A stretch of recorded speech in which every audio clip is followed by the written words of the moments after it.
As we remain standing, beloved God, we thank you. We thank you. We thank you. We are here.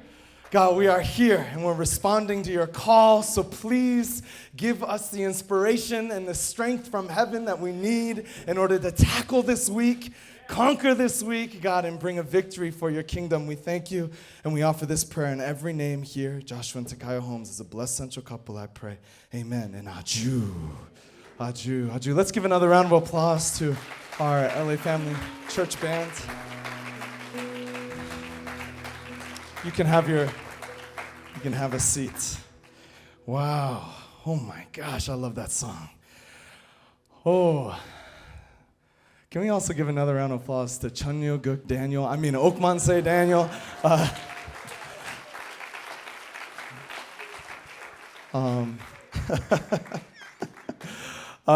Why do we call him Okmanse Daniel, you ask? Because for the last 3 days, Daniel has graciously become our Okmanse guy in the Chunshimwan devotions. And, I tried out a few people. I gave Mikuni a chance. I gave Takanari a chance, but Daniel got it. He got the job. Yeah, amazing.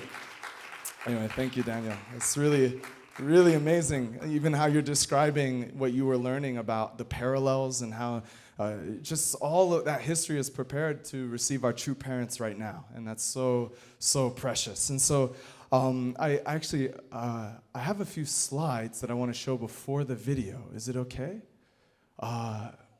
If it's not, it's okay. Just, you can give me a thumbs up or thumbs down. Awesome. Okay. All right. Beautiful. Okay. Thank you so much. So here's just, I took 2 photos. I took 1 photo from the workshop that just took place. And I want to thank all the leaders, of course, Naok-san, Maiko-san, all the sons, our incredible Kodan moms preparing, and then, of course, our CARP leadership for putting on this 3-day workshop. That's a marathon. They were here every morning, all day long, and just a really incredible, amazing experience. It was a good experience, right? Yeah. So here's the group photo. We made it in to kind of. But yeah, just an amazing group of people that are being raised to be spirit-led and also truth-grounded. Aju. And that's really special. And I know there's a lot still, I imagine you're digesting from that experience. That's okay. I'm going to try to keep today short because you've been talked to enough. And a special thank you to the lecturers. We had a chance to listen to Karen Tsuchihara's lecture on the holy wedding between Father and Mother Moon and also Father's last wish. And it was really deep experience for me personally. And afterwards, I wrote this letter to True Mother that, anyway, I'm very grateful. Thanks, Karen. Karen Nuna, yeah, amazing. So please go watch that. So, yesterday we had a call with Reverend Damien, our new president, and we received news about the changes that have taken place. And so they've been in 40 days of devotion and preparation to make decisions about where we're going as a movement. So for those that are new here, don't worry. At one point, anyway, there's a movement here. It's more than just, the 150 that are here in this room. There's a bigger movement, and Mother is, overseeing all of it. And recently, she just turned everything upside down and just shook it. Right? And she's like, change. And it's a good thing. It's total change, and it required us to really look at the transformation that needs to take place here. And so one of those is in regards to Reverend Kevin Thompson. So Reverend Thompson will continue as, instead of a sub-regional director, he is now serving as the sub-regional a senior pastor for our region, our western entire region. And he will continue as the senior pastor of Bay Area Family Church. But as of yesterday, he is officially no longer our senior pastor here at LA Family Church. So we thank Reverend Thompson, and no better way to thank him than to hear his words. So he shared just a short 5-minute video to say thank you to you all.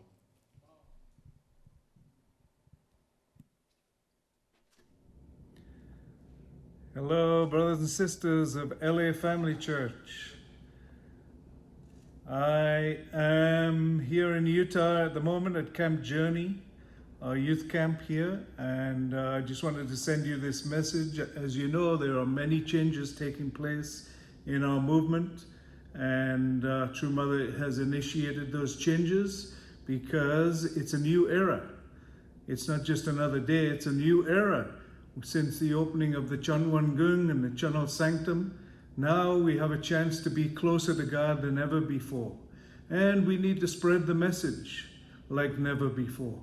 And so Mother's asking us to witness, witness, witness, especially beginning in Korea, where the focus is absolutely on how do we bring about unification of North and South Korea. Mother is deadly serious and focused on that. And she's asked all the churches to focus on spreading the message that true parents are here. True parents have been working here for many years to bring about the kingdom of heaven beginning in Korea. And she's asked all the churches to really focus on witnessing at this time. In fact, she brought our Korean leaders from all over the world back to Korea to be able to take on a local church and to witness there. So we, including Dr. Young, who was in America, has now returned to Korea and has a church there, and Damien Dunkley came here. And I have to say, I'm really impressed with Damien's connection to True Mother. It's not the same Damien who left here a couple of years ago. He's grown a lot. He's come much closer to True Mother, and he's trying to bring us all closer to True Mother and to help us to understand who she is and what she's doing. So part of the shake-up that has taken place is that I shall no longer be the LA Family Church senior pastor. And don't cry, it's okay, you'll survive. Joking. I really thank you all for your support. I enjoyed working with LA Family Church. The brothers and sisters there are so wonderful and precious and doing great things. And of course, many of you are ahead of the curve in terms of witnessing already. So from now on, Joshua and Takayo Holmes will be your pastors. And of course, Mark Tengan is still there. And you have a great foundation in LA to bring great victory.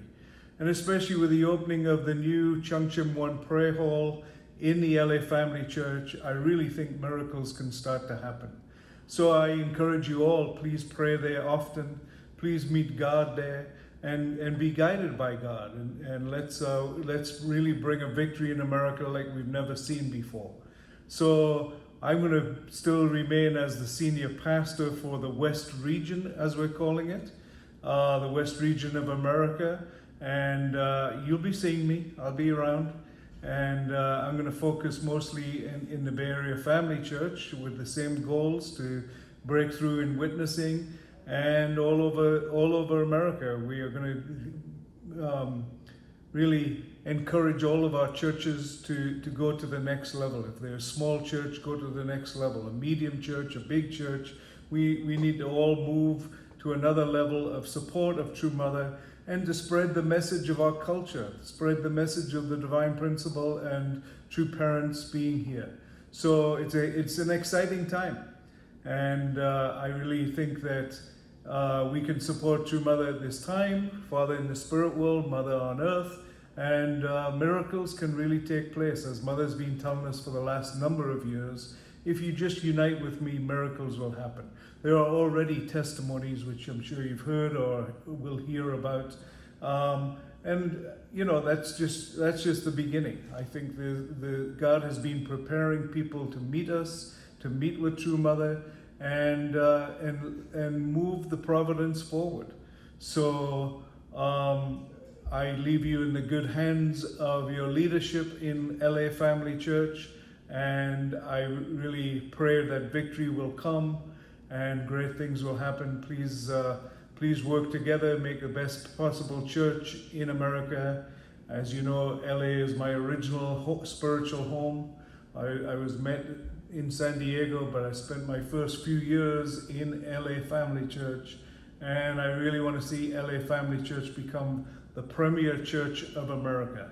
So, brothers and sisters, God bless you. Bye. See you soon.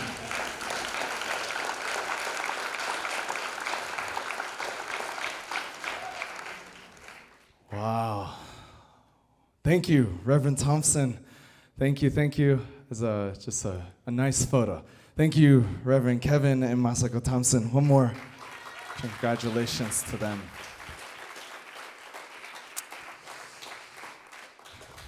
Yes, don't cry too much, as he said. I mean, if you need to cry, go ahead and cry. I encourage you, you can do it in the Chonshimwan. Takayo and I are honored to continue to serve here as co-pastors, and we have an amazing advisor in Reverend Tangen, and all of those who have continued to be leaders here in your own ministry and in your tribal messiahship. Amazing. And so we have a great foundation here, right? We have amazing foundation here. Yes. So he called us, he wants us, his final hope for us is to be a premier church of America. It sounds like a soccer league, premier church, something. And he loves soccer, that's why I say that. And I think we can get there, I really do. And I think we're more than a church. We're really more than a church. We are a movement. We're a movement to bring about the kingdom of heaven here on earth. And that's what we believe. That's really what we believe. And so what I want to share about today is tribal Messiah. Who's heard this word before? First time hearing it, some of you? Okay, that's fine. This is a word that's been very prominent in our movement for maybe 15, 20 years. It's a word that we are proud of, tribal Messiah. When I first heard this as a growing man, maturing, I was a fan of reggae music. So when I hear the word tribal, I immediately go into this like kind of roots, reggae type vibration, but it's totally not that. It's really what it means, is you're the Messiah of your tribe. And so, I felt this in my heart as we were singing the song, the anthem. I wanted to ask you all this personally. C.S. Lewis is someone that I look up to. C.S. Lewis is the one that wrote the Chronicles of Narnia. Has anyone ever heard of Narnia? Do you guys know that that's a Christian book?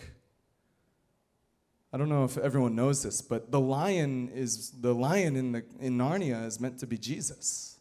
And he wrote it that way. And every character represents an aspect of the Bible, and the entire notion of it was meant to be a Christian theological book, written in the form of a story.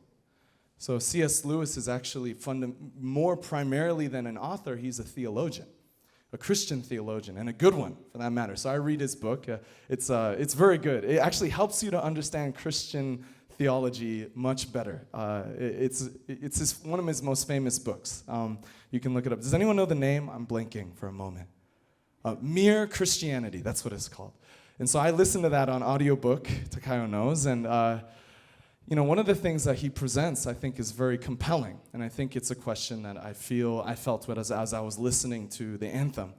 And what he presents is a very simple notion. He says, if Jesus is who he says he is, then you have only one of two choices: to either believe in who Jesus was fully, or you can't believe at all.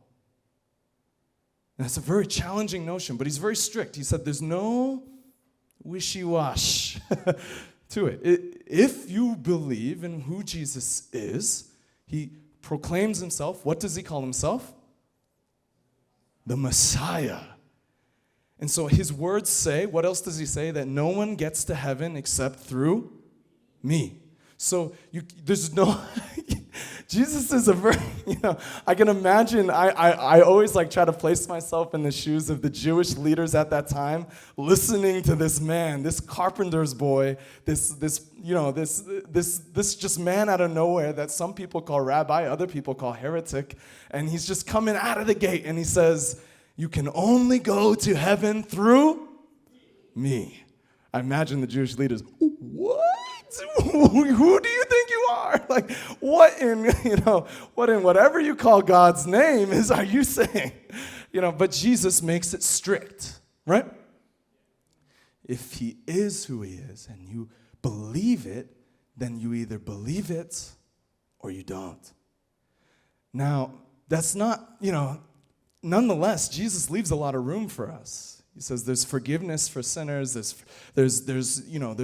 he does give us room to get to that point. But he does make a strong case, right?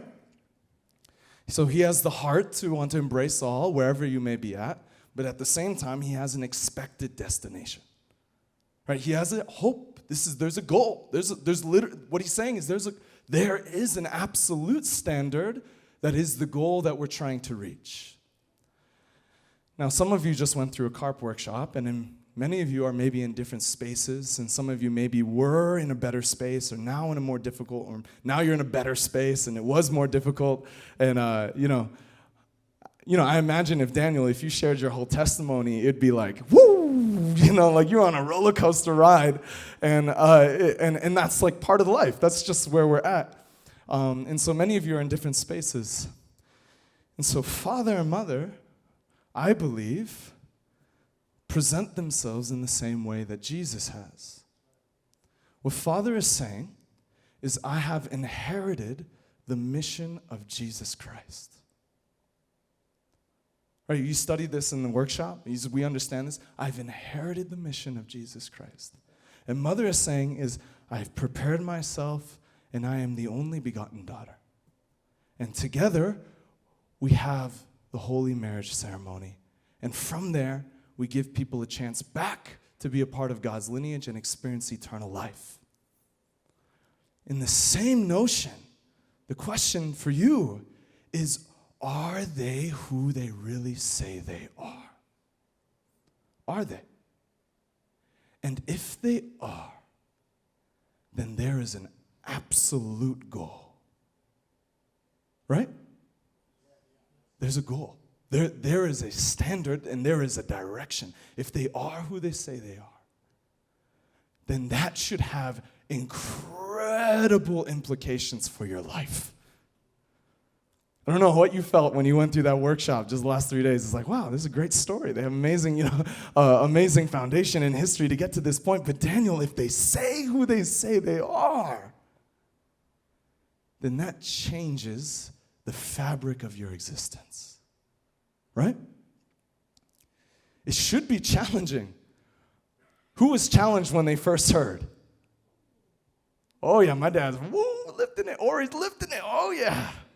It has to be, because the idea of it is that it will, the way that you've lived your life, now there's a whole different goal.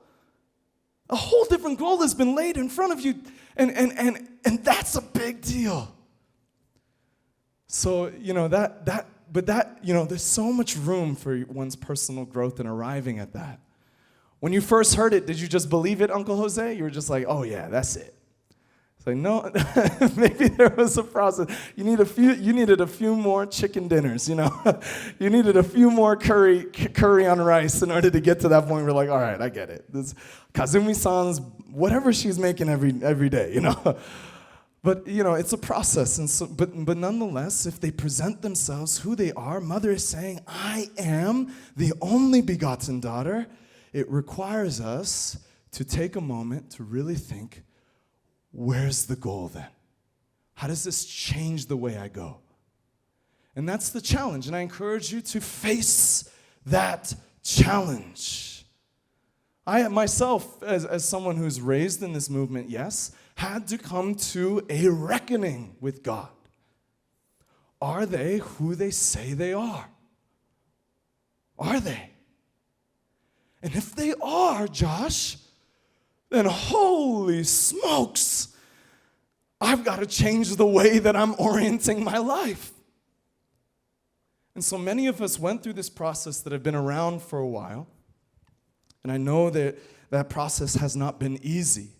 And is anyone at the goal? Anyone made it? Me neither. The goal's still very far away. But, it's a process we have to constantly reorient ourselves towards. It's like, why do we aligning with true parents? You want to find vertical alignment with the Messiah. It's like, okay, what does that mean for us? Is we're aligning with the goal. Where are we being guided to grow into? Who are we being guided to grow into? Now, so the question is, what was and is Father and Mother's goal for us? What does it present to you? If you accept this, or even if you're on a journey to accept it or to try to understand it, where are we being directed then? I believe the goal is tribal messiahship, victorious, heavenly tribal messiahship. And I'm going to explain this for those that don't know what this means. And I want to start with, Father's last prayer, which I was just listening to at this workshop, and I felt it was so powerful. What he says at the very end of his prayer. I once again don't have glasses, so I'm going to read here. And he says on August 13th, this is his final prayer that it was at least shared publicly. This was with Mother. He says, I declare that if the tribal messiahs are able to fulfill the calling of national representatives and restore the 387 nations, everything will be brought to a conclusion. I have accomplished everything for this. I have completed everything. Adieu. Adieu. Father says, I've completed everything. I've put my heart, my soul, my blood, sweat, and tears so that what? The tribal messiahs would be able to fulfill their call to bring national restoration. That's what he means. National representative, Mother explains this. He means national restoration. So what is our goal? It's to become victorious tribal messiahs. Aju? And so what is a tribal messiah? Well, we have to look at just the word Messiah. What is a Messiah? Are you a Messiah? Maybe lowercase m. What does Archbishop Stallings say? He says, we're gods in G minor, lowercase g. You are a Messiah. Because a Messiah, by definition, what did we learn in the workshop, right? By definition, in chapter 4 of the Divine Principles says that the Messiah, according to the Hebrew word, is the anointed one. Or in some iterations, it says chosen one. That is meant to fulfill the purpose of God's work of salvation. That's what a Messiah is. So, are you a Messiah? Can you be a Messiah?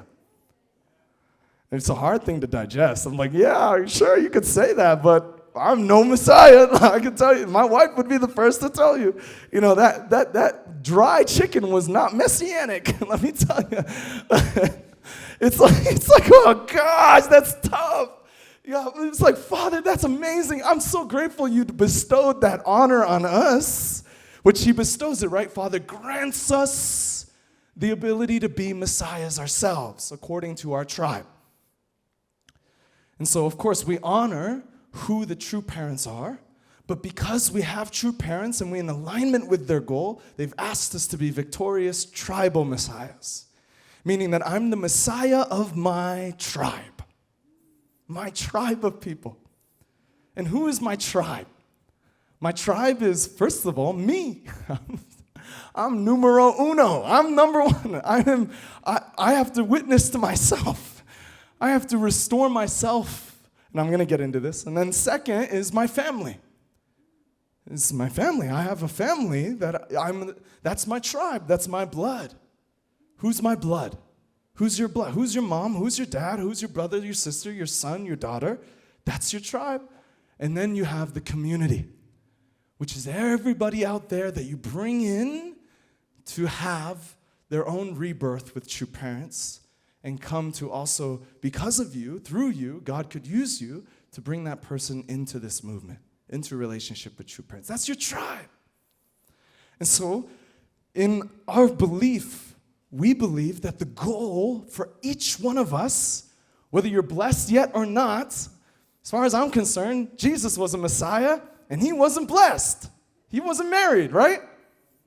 So each one of you individually represents tribal messiahship, right?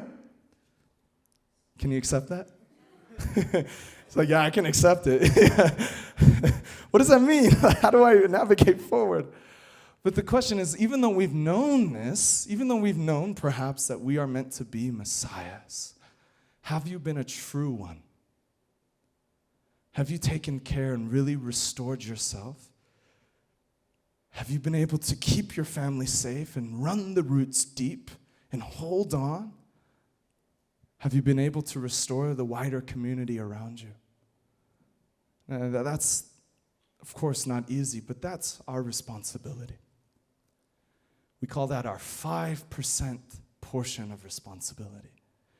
And I believe that that's our responsibility in the Cheonyoguk era, in the era of the kingdom of heaven on earth, in the era when we have true parents.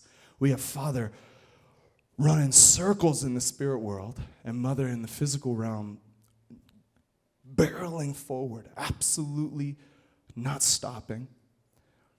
We have all that. But this is our responsibility in that era, to be tribal messiahs. So I want to read a few words, and I'll read from May, from Mother, and then also I'll read from 2016. And she says, blessed families should realize that they should not just live for the sake of their own families. They need to multiply the blessed families. Blessed families' responsibility is to multiply blessed families. Because we live in an era where heaven and earth are working together, therefore, blessed families should fulfill the responsibility as tribal messiahs and liberate their ancestors. Amazing, amazing word. And then recently we've been, praying together. Anyway, my knees have been hurting these days, but we've been reading from the anthology, and I'm amazed. Mother has been saying the same thing for 13 years, really, for 11 years.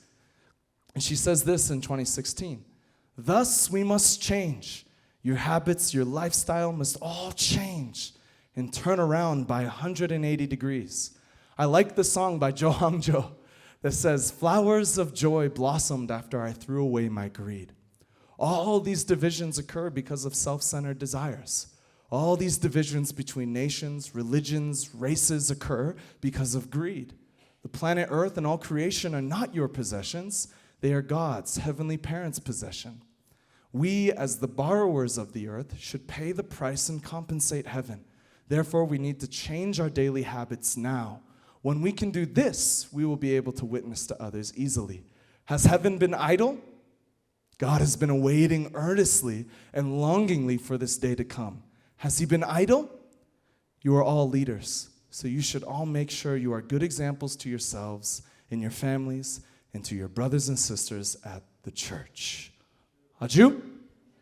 Aju. That's our mother's word. And so, True Mother is saying here that, in order to share and be a tribal messiah where you restore the community around you, to take care of your tribe, to change their mind, to change the way they are, we first have to change. Right? She's saying very clearly, we have to change our habits. 180 degrees. Turn around your life. Gosh, that's tough. I live next to a 7 Leaves cafe now. This is dangerous stuff. I drink boba way too much. I have to change my habits. It's like, that's food, but food is very serious too. But also, in general, my spiritual life. What are my habits? Have I been changing them? And so what is a tribal messiah? For a number of years, we responded to Father and Mother's request to become tribal messiahs. And the way that we responded was, I believe, in good faith. We wanted to respond. And so the way that we did it was we picked up one of these. Can you see that? That's a holy wine. I found that in the back. This is holy wine.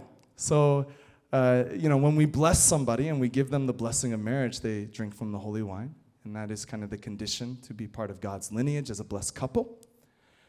But we would go around and we'd kind of just go to these flea markets and we'd be like, hey, take this. And we give some explanation. We try our best, right? We try our best to explain, and they would take it, and some people would have actually very deep experiences. And some people would just take it and be like, I don't know what this is, but sure, I'll take it. And so when we look at what Mother's asking us now, is this enough? Is it enough for me just to, just give this to you, which is a very faithful thing we can do, but is it enough? Have you raised a tribe from that? So that's the challenging aspect, is that as much as Father and Mother have given us holy wine to share and to give to others, and it's a beautiful thing, at the same time, our responsibility as a heavenly tribal Messiah is to restore that tribe. In other words, in Mother's own words, she says is you have to change the minds of the people that you share with. Their mind has to change. Their heart has to be washed. And that's what we're being called to accomplish as heavenly tribal messiahs. As a tribal messiah, my responsibility is not just to give you this. I give you this, sure, you can take this at some point, but more important is that I bring someone to have an encounter with true parents that changes their life. Their life has to change and shift. And that's not easy. It's not easy. Life change, and then that's why I'm saying everyone's on their journey. But if they say who they say they are, and we declare it before you, you have to give it a chance to be real, if it's real. And so we want to give people that opportunity to have rebirth, an experience of rebirth, change. And so that is tribal messiahship, and it starts on the individual level. It starts with you, Takanari. It starts with you. And so, Takanari, no, I'm not. And so on an individual level, of course, we know it's mind and body unity. We have one mind, one will. And so we overcome our bodily desires. And how do we do that? There's two ways we can overcome and put mind over body. Mind and body unity. What are the two ways?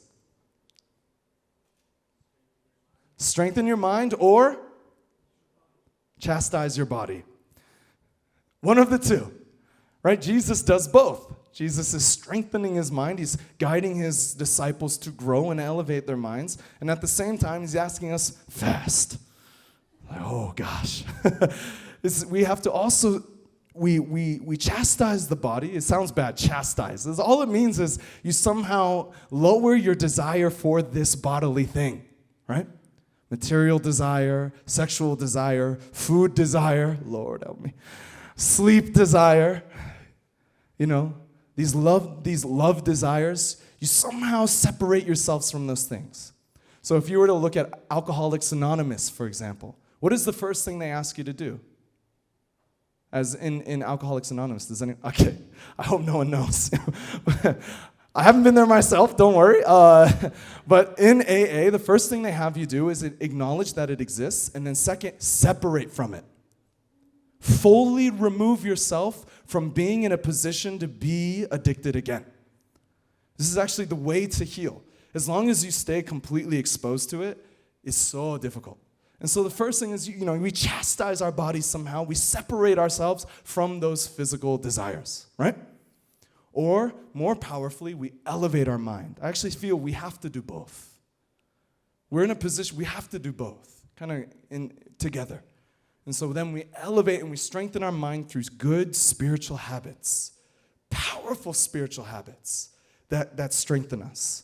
And so that's our individual self. And what we do when we put our mind over our body is we remove ourselves from having an overwhelming amount of selfish desires. Right? We get so fixated on ourselves when our body's in control. And so we separate ourselves from those selfish desires. And when we do so, we overcome division and we overcome debt. And so we change our habits, we change our lifestyle. So as a heavenly tribal Messiah, as you're going to make a determination today, you're going to go out, and you're going to witness, and you're going to share, and you're not just going to give them this. You will at some point, but you're going to really help them to change their life. Oh man, I'm going to help you. I'm going to change your life. Is first, you have to change. You have to put some skin in the game yourself. Gosh, who am I to say anything to you if I'm not changing my own lifestyle?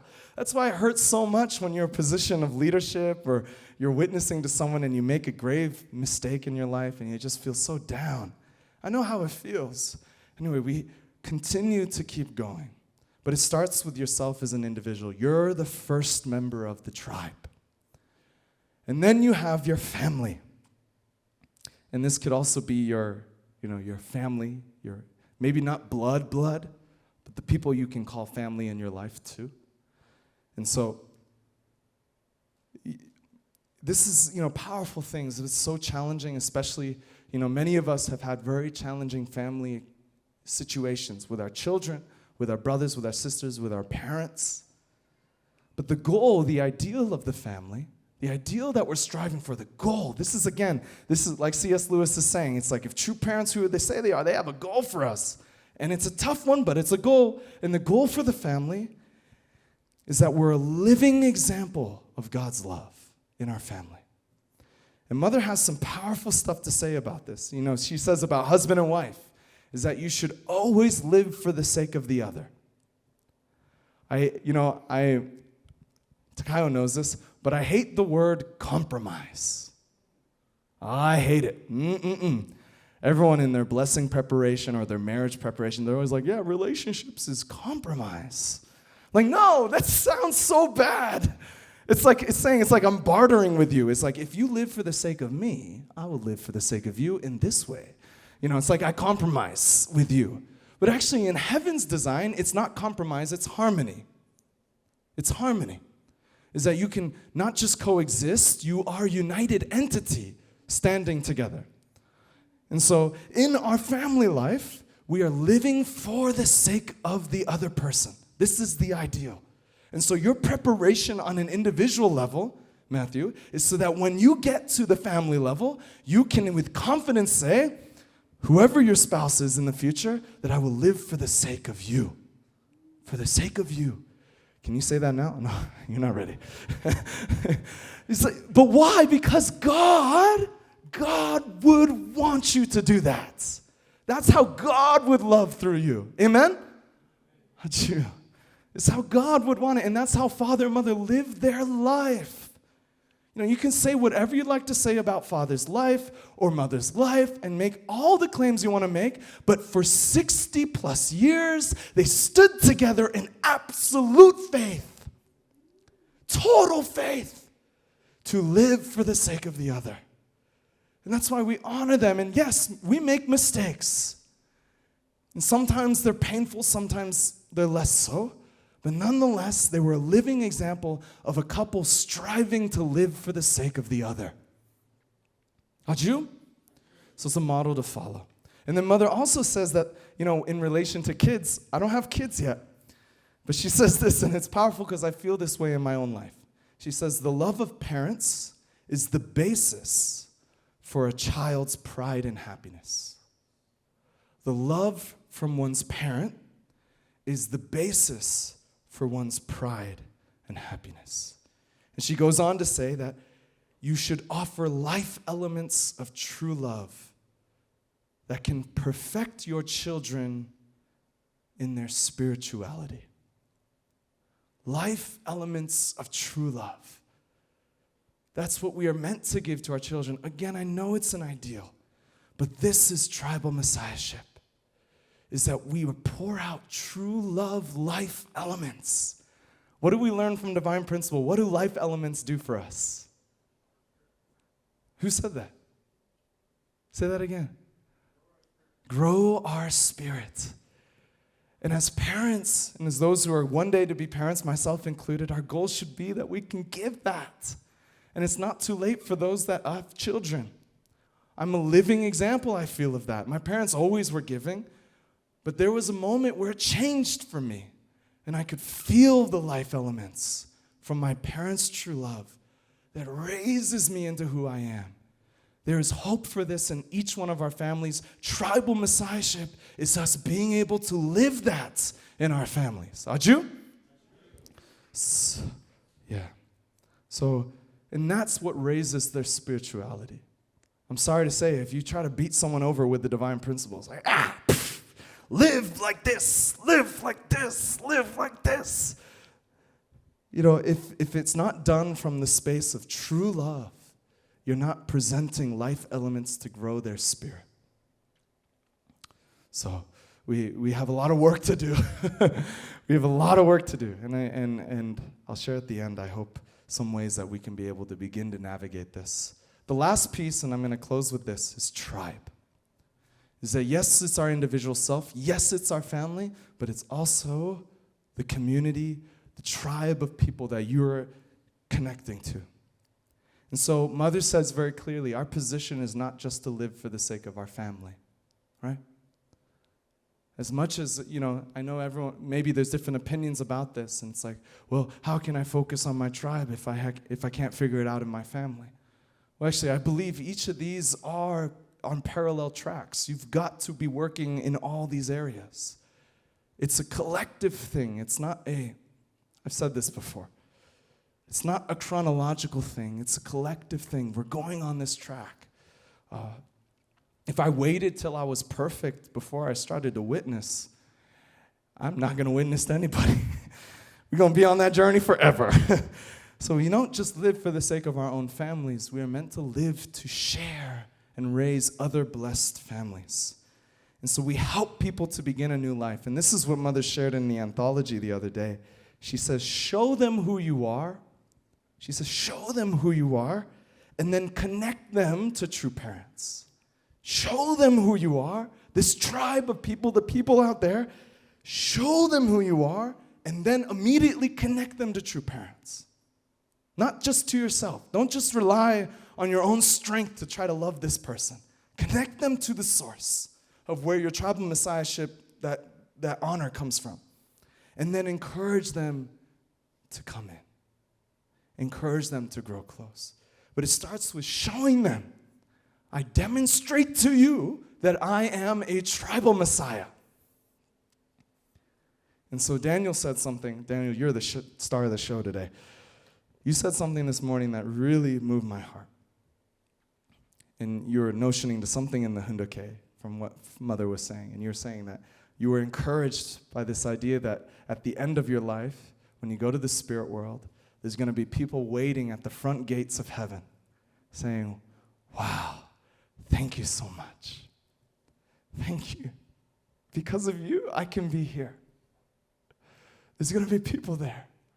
And I love that notion a lot better than there's going to be people when I go up there that are going to be like, why didn't you tell me anything? It's like you knew true parents and you didn't tell me anything. I like the notion more that when I go to the spirit world, there's going to be my tribe waiting for me there. And we're going to have the best party in the world. And they're just going to shower you with thanks and say, thank you, thank you, thank you. Because of you, I changed my life. Because of you, I met true parents. I met Jesus. Because of you, I knew God. Because of you. So when you go, will those people be there for you? Who will be there? Who will be there? I can feel Mother's heart about this. It's who's going to be there? At the end of it all, who will be at that gate of heaven for you? Saying, thank you, thank you, thank you. What other honor, what other joy could ever compare to having that? To get there, we have to be tribal messiahs. We have to invest to restore our hearts as individuals. We have to invest to make sure our blood, our family, we really pour out the life elements of true love there, restore our families. And we have to invest to love those around us. Bring them into an encounter with true parents. Show them who you are and bring them to the source. And if they say who they say they are, if true parents say who they say they are, and you are on that journey, put a little faith in, trust, head in this direction. You will see. You will find the same conclusion that I found of who they are. But all of us together, we have to be tribal messiahs. This is our 5% portion of responsibility in this day and age. And I believe it was Father's final wish. Father's final wish and his final prayer that we would do this. We can do this. And so Reverend Tengen and I, Kengo, Takayo, we will support you with this. Moving forward, we're going to work this out. We still have a lot to inherit. Other people have done this much better than us. But we will create a Heavenly Tribal Messiah structure here so that each person can break through in these 3 areas and we can become the community, that premier community and church. And we can feel God's presence here. Amen? Thank you so much.